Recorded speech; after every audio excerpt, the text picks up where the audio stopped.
할렐루야. 오늘도 하나님의 은혜로 10년 가득한 풍성한 은혜 누리는 우리 모두가 되기를 주님의 이름으로 축복합니다. 여러분, 벌거벗은 임금님 동화 아시죠? 모르시는 분 다 아시리라 생각이 됩니다. 사기꾼 재단사들이 사치를 좋아하는 임금님에게 세상에서 가장 아름다운 옷을 만들어주겠다고 하면서, 그런데 이 옷은 바보들 눈에는 보이지 않는다라고 거짓말을 하죠.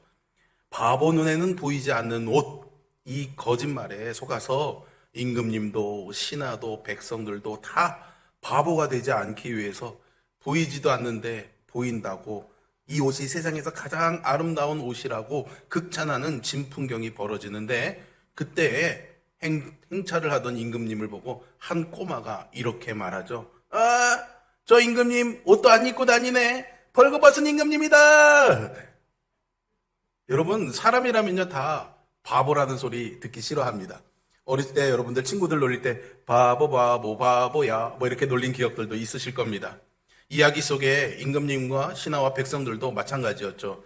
그래서 임금님은 바보라는 소리를 듣지 않으려고 벌거벗고서도 멋있는 옷을 입은 척하고 있습니다. 신하와 백성들도 임금님이 벌거벗은 것을 보고서도 최고의 옷이라고 침이 마르도록 칭찬하죠. 아주 짧은 동화이지만 인간의 허영심과 가식, 위선은 물론이고요, 권력에 아부하는 그런 인간의 밑바닥까지 아주 적나라하게 보여주는 동화가 아닌가 싶습니다. 이 벌거벗은 임금님과 정도의 차이는 좀 있겠지만 사실 우리는요 누구나 다 무언가로 자신을 옳게 보이려고 하는, 또 옳은 사람이라고 평가받을 만한 그런 조건들을 갖추고 싶어 합니다. 이런 것을 가지고요 의로움에 대한 갈망이라고 저는 표현하겠습니다. 또는요 어떤 조건들을 통해서 내가 어떤 사람인지 자신의 정체성을 증명해보고 싶은 그런 욕구가 있죠. 나는 착한 사람이야, 나는 친절한 사람이야, 나는 행복한 사람이야, 이렇게 인정받고 싶어하는 그런 갈망이 있습니다. 저는 이런 갈망을요 정체성에 대한 갈망이라고 표현하겠습니다. 이렇게 인간은요 누구나 다 의로움과 정체성에 대한 갈망에서 자유로울 수가 없습니다. 사실 처음 인간이 창조되었을 때 아담과 하와는 하나님 안에서 완전했습니다. 완전히 만족할 수 있었기 때문에 이런 것들로 인해서 불안해한다거나 부족함을 느끼지가 않았던 거죠. 그런데 죄를 범하고 타락하게 되자 하나님과 단절이 됩니다. 그 하나님과의 단절로부터 의로움과 정체성에 대한 혼란과 갈망이 시작이 되죠. 사실 이 갈망은 오직 하나님 안에서만 채워질 수가 있는 것인데, 죄 때문에 하나님과 단절되었으니 인간이 온갖 다른 것들을 다 동원해서 이제 그것을 증명해 보려는 삶을 살게 된 것이죠. 타락한 이후에 첫 번째 범죄가 무엇입니까, 여러분? 가인의 살인이지 않습니까? 이것도 잘 들여다보면 바로 이 의로움과 정체성에 대한 갈망의 빈곤 때문에 일어난 사건입니다. 가인이 하나님께 제사를 드렸는데 이 제사를 하나님이 받으십니까? 안 받으십니까? 네, 안 받으십니다. 가인에게는 의로움과 자신의 정체성에 대한 혼란과 갈망이 더 커질 수밖에 없죠. 결국 그 일로 인해서 동생 아벨을 죽이지 않습니까?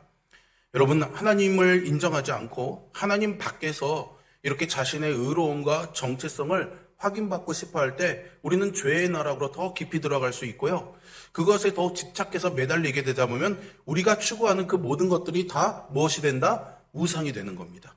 저는 이것을 몇 주 전까지 여러분들과 내가 만든 우상에 관해서 계속해서 나누어 왔죠. 이런 일들이 하나님을 믿는 신자라고 해서 일어나지 말라는 법이 없습니다. 모든 인간에게는 의로움에 대한 채워지지 않는 갈망이 있는데요, 그 증거는요 너무나 쉽게 찾아볼 수 있습니다. 아이들이 놀 때 보면은요 서로 의견이 맞지 않아서 싸우거나 다툴 때가 있죠. 그러다 보면은 아이들이 그렇게 보통 말합니다. 야, 증거 있어? 증거 있냐고? 한번 증거 대봐. 막 그러지 않습니까? 나는 옳고 너는 틀렸으니까 네가 한번 맞다는 것을 한번 증명해 보라는 것이죠. 어디서 아이들이 이런 것을 배웠는지 자기가 옳다고 주장하고 친구가 틀렸다고 말하는 걸까요? 다 죄로 말미암은 우리 안에 이러한 죄의 본성이 있기 때문이 아닐까 싶습니다. 어른이라고 다릅니까? 어른들도 이런저런 일들로 많이 다투지 않습니까? 심각해지면은 법적인 다툼의 자리까지도 이르게 됩니다. 법정에서 다투는 문제가 뭡니까? 나는 옳고 상대는 잘못했다는 것을 증명하는 것 아닙니까? 이렇게 인간에게는요, 의로움, 내가 옳아, 내가 잘했어, 이런 것에 대한 채워지지 않는 갈망이 있습니다. 정체성의 문제는 또 어떻습니까? 어려서부터요, 학교 성적이 좋거나 또는 말 잘 듣는 착한 아이가 됨으로써 선생님이나 또는 어른들, 부모님에게 인정받는 것으로 자신을 증명하려고 했습니다. 성인이 되면 사회적인 성공과 부 또는 학위나 타이틀, 연봉이나 명예 등 이런 것들로 인해서 내가 누구인지를 증명하고 싶어하고 자신의 정체성을 확인하고 싶어하죠. 이렇게 모든 사람에게는요, 의로움과 또는 자신의 정체성에 대한 갈망이 있는 겁니다. 우리가 의로움과 이 정체성의 문제에서 완전히 자유로울 수 있다면 얼마나 좋을까요? 무언가를 하기 위해서 애쓰거나 나를 증명하기 위해서 몸부림치거나 그것을 포장하기 위해서 노력할 필요가 없는 거죠. 그렇게 되면 우리의 삶이 어떻게 달라질까요? 아마도 언제나 누구 앞에서 자유로울 수가 있겠죠. 누구 앞에 서기 위해서 불편한 옷을 입어야 되는 그런 속박과 나의 의로움을 드러내기 위한 무언가로부터 자유로워질 수가 있는 겁니다. 그러니 어색함이라든가 부자연스러움이라든가 수치감이라든가 두려움 등 이런 것들에서 자유로워지고 어디서든 편안, 참된 평안을 누릴 수 있는 삶을 살 수가 있는 것이겠죠. 여러분, 그럴 수 있는 길이 있을까요? 그런 희망이 우리에게 정말 있는 걸까요? 저는요, 분명히 있다고 믿습니다. 오늘 이것을 여러분들과 나눠보려고 합니다. 오늘 본문은 하나님께서 예수 그리스도를 통해서 우리를 위해 하신 그 일을 아주 정교하게 서술하고 있습니다. 마치 압축된 복음이라고 할 수 있습니다. 먼저 4절은요, 예수님께서 육신의 옷을 입고 오신 것을 우리에게 말해줍니다. 때가 참에 하나님이 그 아들을 보내사 여자에게서 나게 하시고 율법 아래에 나게 하신 것은 이라고 말씀하죠. 하나님의 때가 찼을 때 하나님께서 그 아들을 보내셨다고 합니다. 이 말은요, 예수님이 마리아의 아들로 태어나기 전에 이미 누구의 아들이었다? 하나님의 아들이었다는 것을 말해주고 있습니다. 그러니까 예수님은 완전하신 하나님이셨다는 그분의 신성을 표현하는 말이죠. 이어서 여자에게서 났다라는 이 말은요, 예수님이 사람이셨다, 인성을 표현하는 말입니다. 그러니까 예수님은 완전한 하나님이시기도 하고 완전한 인간으로 이 땅에 오신 겁니다. 그리고 우리가 특별히 이 말씀에서 4절에서 주목해 볼 부분이요, 율법 아래라는 표현입니다. 이 말은요, 예수님께서 어떤 조건으로 이 땅에 오셨는지를 우리에게 보여줍니다. 이어지는 5절의 상반절에서 예수님이 율법 아래 있는 자들을 속량하시려고 오셨다고 말씀하죠. 속량한다라는 이 말은요, 고대 노예시장에서 노예의 몸값을 지불하고 풀어주는 것을 말하고 있습니다. 죄의 종들이 그리스도의 십자가의 죽으심으로 말미암아서 자유의 몸이 되는 것, 그 값을 지불하고 풀려나는 것을 가리키는 비유적인 표현인 것이죠. 예수님이 이 땅에 오셔서 십자가의 죽으심으로 죄의 종이었던 우리를 값을 주고 사셔서 자유케 하신 줄로 믿습니다. 그런데요, 예수님이 이 땅에 오신 목적은 이것만이 아니었습니다. 이어지는 5절 하반절을 보십시오. 우리로 아들의 명분을 얻게 하려 하심이다 라고 말하죠. 새 번역 성경에서는 이 구절을요, 자녀의 자격을 얻게 하시려는 것으로 번역하고 있습니다. 이게 조금 더 이해하기가 쉽죠. 단지 풀려나 노예가 되어서 자유인의 신분을 얻는 것으로 끝나는 것이 아니라 죄로부터 해방된 노예가 되어서 하나님의 자녀의 자격을 얻게 되는 것. 그래서 하나님의 자녀로서 누릴 수 있는 모든 권리를 누리고 그렇게 하려고 예수님이 이 땅에 오셨다라는 것입니다. 더 이상 죄의 종이 아니라 하나님 앞에서 의롭다 인정받는 의인으로 만들어주시고 뿐만 아니라 하나님의 자녀의 자격을 얻게 하시는 것. 이 두 가지 목적을 이루시기 위해서 하나님께서 그 아들을 이 땅에 보내신 것이죠. 그 방식은요, 하나님의 아들이 여자에게서 나는 것이었고 율법 아래에서 나게 하는 것이었습니다. 정리해보자면 복음이 가져오는 두 가지 축복이 있다라는 것으로 정리해볼 수 있는데요. 그 첫 번째는 율법 아래에 있는 우리를 속량해 주셨다라는 것이죠. 율법이 하는 일은요, 정죄하는 것입니다. 율법이 죄다, 해라, 하지 마라 아닙니까? 늘 우리는 거기에서 할 것을 하지 못하고 하지 말아야 할 것을 함으로 인해서 우리는 못해, 우리는 죄인이야, 우리는 너무 실수투성이야, 이렇게 정죄받습니다. 끊임없이 정죄하는 이 율법의 아래에서 우리는 죄인의 운명을 벗어날 길을 찾을 수가 없습니다. 그런데 예수님께서 바로 이 율법 아래에 오셔서 율법의 저주와 형벌을 받아야 되는 나를 대신해서 그 모든 저주와 형벌을 당하심으로써 우리를 이 굴레에서 자유케 하신 겁니다. 우리에게서 이 굴레를 벗어나게 해주신 것이죠. 이로써 그리스도를 믿는 죄인들은 하나님 앞에서 믿음으로 의롭다 인정받는 존재가 된 것입니다. 이것이 속량을 통해서 누리는 칭의의 복음입니다. 칭의, 의롭다, 칭해지는 복음이다라는 거죠. 그런데요, 율법을 주신 하나님이시지 않습니까? 예수님도 하나님이시니까 이 율법을 주신 겁니다. 율법을 만드신 분이니까 사실은 이 율법 아래에 오실 필요가 없는 건데 왜 이 율법 아래에 오셔서 율법대로 하셔야만 했던 걸까요? 이유가 있겠죠. 우리의 죄를 담당하시고 속량하심만으로는 우리가 하나님께 받아들여질 수가 없었기 때문입니다. 마태복음 5장 20절에서 예수님이 말씀하신 것처럼 우리가 거룩하신 하나님께 온전히 받아들여지려면 서기관과 바리새인과 비교할 수 없는 완전한 의로움이 필요했던 겁니다. 서기관과 바리새인은 그 당시에 율법에 있어서는 첫째가라면 서러워할 만한, 율법에 있어서는 철저한 하나님 말씀대로 율법대로 살려고 애쓰던 사람들이었습니다. 그러니까는요, 이들보다도 뛰어나야 된다는 것은 율법 아래에서도 어느 누구도 반박할 수 없는, 율법으로 따져봐도 어떤 결격 사유가 없는 완전함이 필요하다는 말입니다. 그래서 예수님은 우리가 필요로 하는 이 의로움을 주시기 위해서 우리를 대신해서 율법대로 순종하셔서 그 의의를 취하신 거죠. 어떻게 해요? 죄의 값을 치르신 것입니다. 십자가에서. 믿는 우리에게 완전한 의의를 주시기 위해서 예수님이 그 일을 하신 거라고요. 그러므로 믿는 우리가 누리는 이 의로움은요, 우리의 순종이나 행위로 인해서 누려지는 것, 이루어지는 것이 아닙니다. 그런 능동적인 의가 아닙니다. 우리가 뭔가를 함으로 인해서 얻어지는 것이 아니라요, 우리의 의는 오직 믿음으로, 은혜로 말미암아 우리에게 주어지는 그리스도의 의라고 할 수 있습니다. 이것은 나에게 힘의 중심이 있는 것이 아니라 그리스도께 힘의 중심이 있는 것이기 때문에 받아지는 것. 그래서 수동적인 의라고 말하고 있는 거죠. 그리고 이렇게 믿음으로 의롭다 하심을 받는다라는 이 교리를 우리가 잘 아는 이신칭의의 교리라고 말합니다. 이 이신칭의는 마틴 루터의 말처럼 기독교회가 서고 넘어질 수 있는 아주 중요한 교리라고 할 수 있습니다. 그리스도의 의, 이것이 복음을 믿는 우리에게 가져다주는 첫 번째 복음입니다. 첫 번째 축복입니다. 복음이 가져다주는 두 번째 축복이 있습니다. 그것은 우리가 하나님의 자녀의 자격을 얻게 되는 것, 우리가 하나님의 양자가 되는 것입니다. 양자가 된다는 뜻은요, 자격 없던 사람이 아들이 되어서 아들이 행하는 권리를 행사할 수 있는 정당한 아들이 되었다라는 말이죠. 여기서 중요한 것은 우리가 원래 어떤 존재였는지를 알고 기억하는 것입니다. 그것을 바울은 로마서 5장 6절부터 10절 사이에서요, 잘 설명해 주고 있습니다. 먼저 6절에 보시면 사실 우리는 아들이 될 만한 존재가 아니었고 원래는 불경건한 존재였다고 말해주고 있죠. 8절에서는 우리가 죄의 종, 곧 죄인이었다고 말해주고 있습니다. 10절에서는 하나님을 대적하는 원수였다라고 말하고 있죠. 이런 우리를 하나님이 당신의 아들을 피 흘리게 해서 죽게 해서 속량하는 값을 치름으로 우리를 속량해 주셨고 더불어 당신의 아들과 딸로 자녀가 되는 자격을 주신 겁니다. 하나님의 자녀의 자격은 언제나 변함없으신 하나님께서 그 아들의 피값으로 사신 것이기 때문에 그 어떤 것으로도 취소되거나 변경될 수 없는 신자들의 정체성이 되는 줄로 믿으시기를 바랍니다.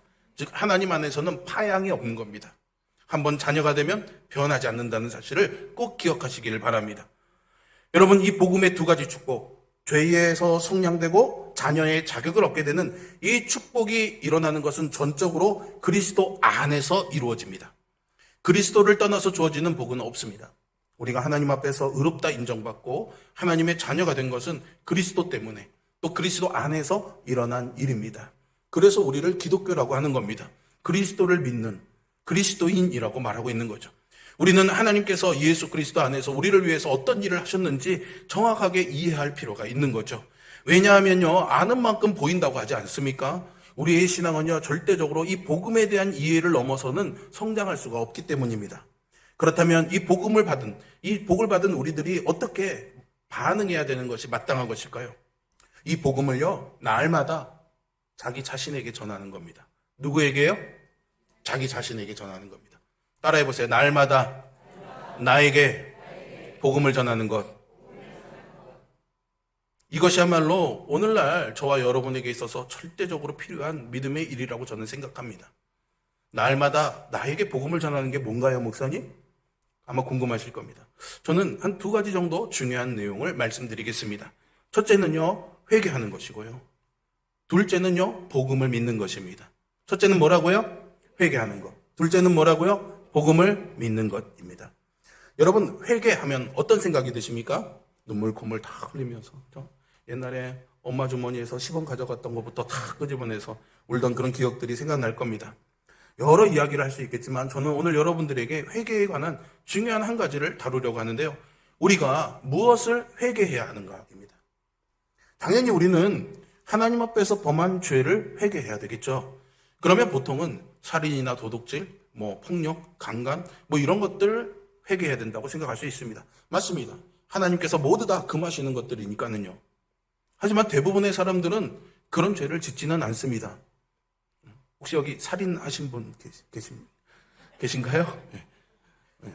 폭력으로 이렇게 감옥 갔다 오시고 혹시 또 있을지 몰라서 조심스럽긴 한데 대부분은 안 짓습니다. 그죠? 사람들은 내가 그런 큰 죄를 짓지 않는다고 생각합니다. 그러면 그런 죄를 짓지 않는 법 없이도 살 것 같은 착한 나인데 이런 모범생 같은 나도 회개할 것이 뭐 있을까 싶은 생각이 들죠.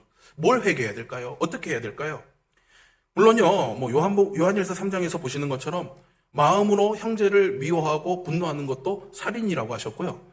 마태복음 5장 28절에서는 마음에 음욕을 품는 것도 간음이라고 하셨으니까 우리 마음에 있는 죄악들을 찾아서 회개해야 될 것입니다.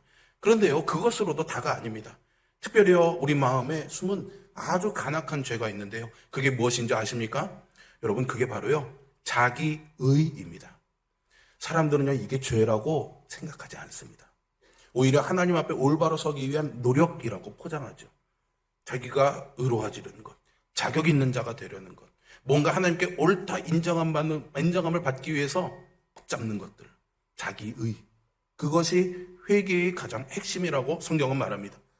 그러다 보면요, 사실은 자기가 옳고 자기가 맞으려면요, 비교적으로 나보다 못한 사람이 있어야 됩니다.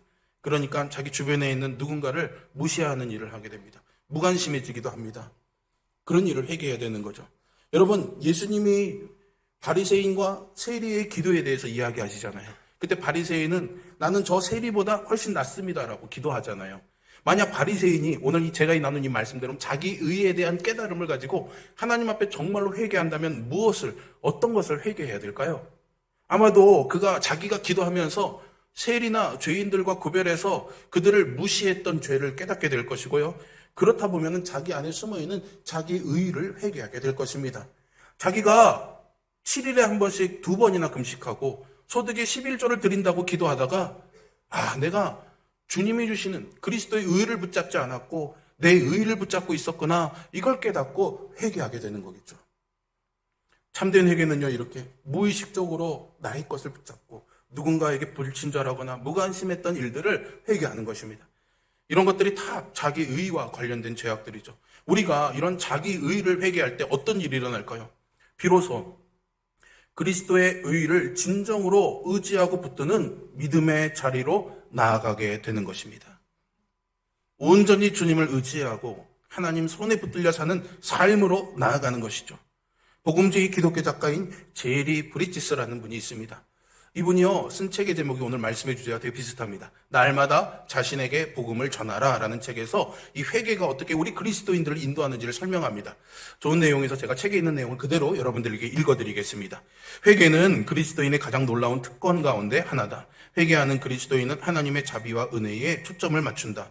실패할 때마다 우리는 늘 실패하죠. 하나님의 영은 우리의 실패를 담당하신 그리스도의 십자가 아래로 우리가 나아가도록 역사하신다. 우리 삶에서 하나님의 자비와 은혜를 흠뻑 누리는 순간은 언제든 최고의 순간이며 그때가 우리의 훌륭한 성취에 대해 만족을 느끼며 자백해야 할 것을 하나도 생각해내지 못할 때보다 더 좋은 때다. 이렇게 날마다 우리가 회개를 통해서 우리는 날마다 그리스도의 의를 의지하게 되는 겁니다. 그리고 우리는 바울처럼 이렇게 고백하지 않을 수가 없게 되는 거죠. 갈라디아서 6장의 말씀을 같이 한번 읽어보겠습니다.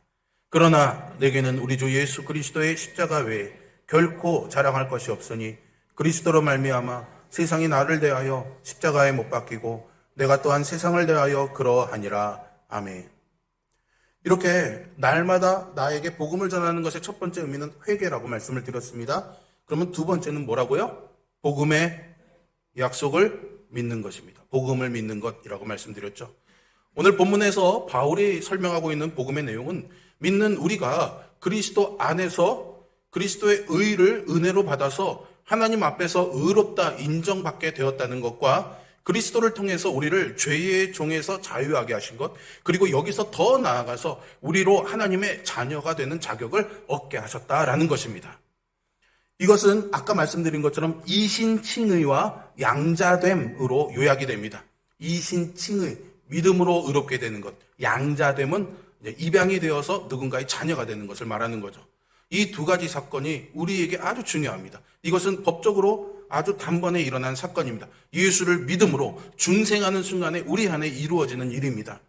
그런데 우리는요, 이것을 잘 실감하지 못하고 살 때가 더 많습니다. 왜요? 여전히 우리는 죄를 짓고, 여전히 우리는 실패하고, 여전히 우리는 연약함이 드러나고 있잖아요. 죄를 용서받았다는데, 하나님이 의롭다 하셨는데, 여전히 내 안에는 죄인의 모습이 보입니다. 하나님의 자녀라고 하는데, 뭐 하나 내세울 것 없는 부끄러운 모습입니다. 우리 신자들이 살아가면서요, 하나님께서 예수님을 통해 우리를 위해 하신 이 일, 이신칭의와 양자됨이라는 이 객관적으로 분명히 일어난 이 사건과 우리가 늘 주관적으로 경험하는, 여전히 죄인인 것 같고 여전히 실수투성인 것 같은 자격 없는 이런 주관적인 느낌을 구별해서 잘 생각해야지 됩니다. 왜냐하면요, 사탄이 신자들을 공격하는 지점이 바로 이 양쪽의 틈바구니거든요. 이 양쪽의 차이를 어떻게든 비집고 들어와서 우리를 공격하는 겁니다. 그래서 이렇게 공격하는 거예요. 야, 너 의롭다고 인정받았는데 너 어떻게 이런 짓을 할 수가 있어? 네가 의롭담을 받았으면 이러면 안 되는 거지 라고 말하는 겁니다. 이때요, 우리는 보통은 그래, 맞아, 나 잘못했지, 다시 잘해봐야지, 어떻게든 잘하려고 노력하고 어떻게든 옳은 일을 해보려고 몸부림치고 애씁니다. 그래서 눈물 콧물 흘리면서 주여 용서해 주시고 나를 도와주세요 기도하죠. 그렇게 기도하고 잘 살아보려고 노력하면 여러분 죄 안 짓고 잘 살아집니까? 그렇게 되십니까? 안 돼요. 잘 안 돼요. 그러니까 뭔가 사탄의 이런 공격에 내가 바른 행동으로 대응하려고 하는 것은 올바른 대응이 아닙니다. 사실 우리는 그럴 수 있는 능력이 없습니다. 그런데 우리는 어떻게든 해보려고 그러죠.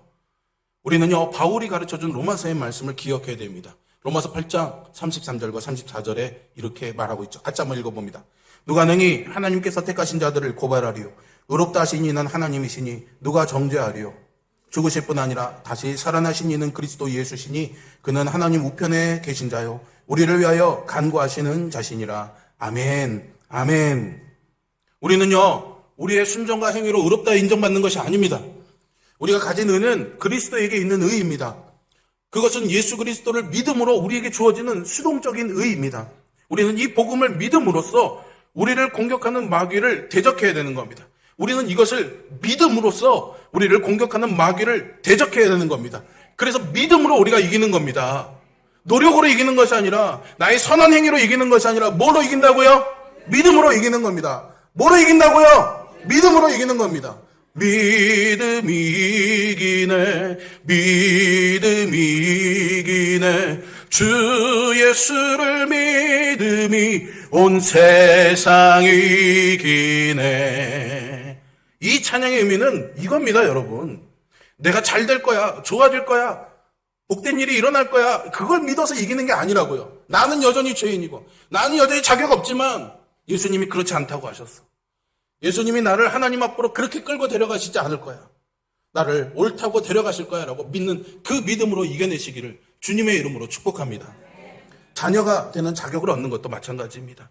내가 하나님의 자녀가 될 만큼 그런 자격과 훌륭함을 갖추고 있어서 자녀가 되는 게 아니죠. 그러니까 사탄은요, 우리를 이렇게 공격합니다. 네가 하나님의 자녀라면서 그런 식으로 행동해? 네가 하나님의 자녀라면서 뭐가 내세울 게 뭐가 있냐?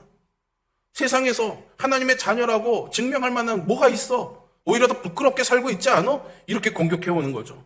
뭔가 하나님의 자녀라고 하려면 내세울 만한 게 있어야 되는 거 아니야? 라고 도전합니다. 여러분 많이 경험하시죠?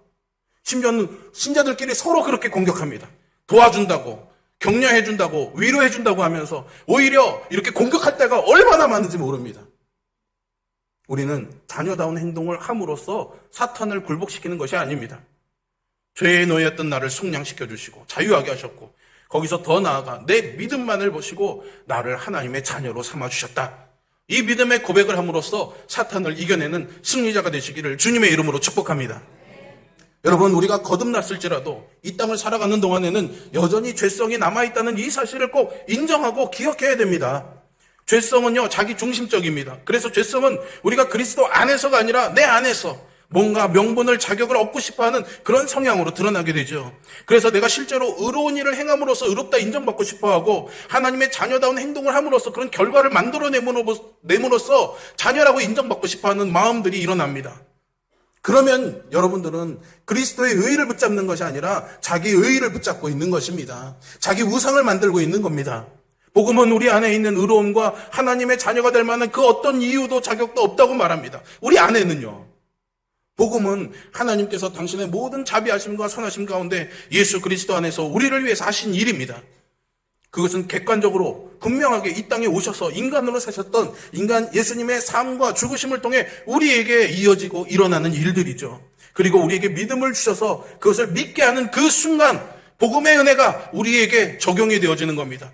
믿게 되는 그 순간 복음의 파도가 내 삶을 덮어내는 것이죠. 즉 율법에 따라서 율법대로 오셔서 온전히 순종하셨을 뿐만 아니라 우리의 모든 죄를 다 짊어지시고 십자가에서 나를 대신해 죽으신 그리스도의 의가 우리의 것이 되는 것은 우리가 그리스도를 믿었을 때입니다. 나는 예수님을 믿습니다. 나는 예수님을 나의 주인으로 모십니다. 우리는 우리 자신의 부족한 모습에도 불구하고 이 복음의 영광스러운 사실을 계속해서 믿고 또 믿어야 됩니다. 계속해서 믿고 또 믿어야 된다고요, 여러분. 한 번 한 것으로 끝나지 않습니다. 왜냐하면 사탄의 공격은 끊임없거든요. 그럼 우리도 계속 이것을 믿고 고백해야 되는 겁니다. 날마다 나에게 복음을 전한다는 것, 그것이 바로 이것이 아닐까요? 이렇게 자기의 의의를 버리고 매 순간 그리스도의 의의를 의지하는 것입니다. 자, 이제 여러분이 무엇을 하셔야 되는지 아시겠습니까? 날마다 나에게 복음을 전하는 일입니다. 날마다 나에게 복음을 전하는 것은 자기 의의로 가득한 바리새인이었든지 아니면 죄에 짓눌려 있던 세리였든지 누구에게나 다 필요한 일입니다. 참된 복음을 들을 때 우리는 그리스도의 의의를 기억하게 되고요. 내 의의를 붙잡고 내 의의를 의지했던 것을 회개할 수 있습니다.